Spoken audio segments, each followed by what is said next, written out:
Cumulative grief is what happens when life does not space out your losses politely. It stacks them one on top of the other.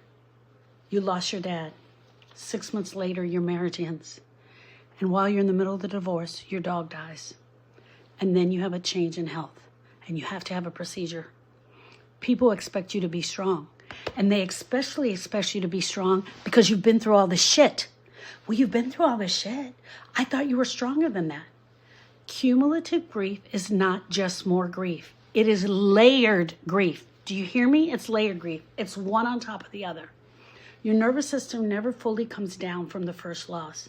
Then the second loss hits. Then the third loss hits. Then the fourth loss hits. There's no rest in between. I can't even tell you how many times I've heard this story. My mom died, then my dad died, then my son died. So your brain does something brilliant, and it tries to protect you. And let me tell you what it does. It avoids. It avoids. Avoidance is not weakness. It's a defense. It's a defense mechanism built in through your nervous system. It is a defense system. When the pain feels too big to process all at once, your mind says, yeah, I'm not touching that right now. You see that? Oh no, not touching that. You might notice emotional numbness, trouble remembering parts and timeline and things you're supposed to be doing, pushing forward without feeling any emotions at all. Or you might feel irritable. You might feel shut down. You might feel constant distraction, overworking, overwhelmed, not wanting to talk about any of it. It can feel like you're incapable of grieving. You feel like you're incapable of grieving, but you're not incapable. You're in overload. You are in overload. Cumulative grief overwhelms the system.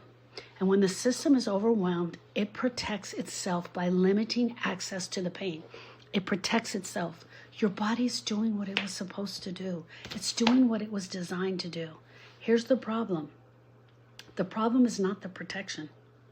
The problem is when the avoidance becomes permanent, not the pain. It's the pain that we go after. And in order for us to get to the pain, we got to go after the avoidance. Unprocessed grief doesn't disappear. It waits, and it waits long enough to show up as anxiety, as exhaustion, as a short temper, as symptoms of emotional disconnection. The work is not to force yourself to feel everything at once. That's not the work. The work is not to re-traumatize yourself. The work is the containment. It's having a containment for this grief in the right grief time. One loss at a time, one layer at a time, one story at a time. We don't do it all. When grief is layered, it must be unpacked and peeled off, one piece at a time, deliberately.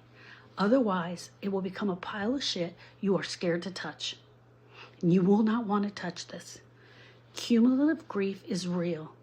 It's heavy, and it makes sense that your system is trying to survive it, because what else could it do?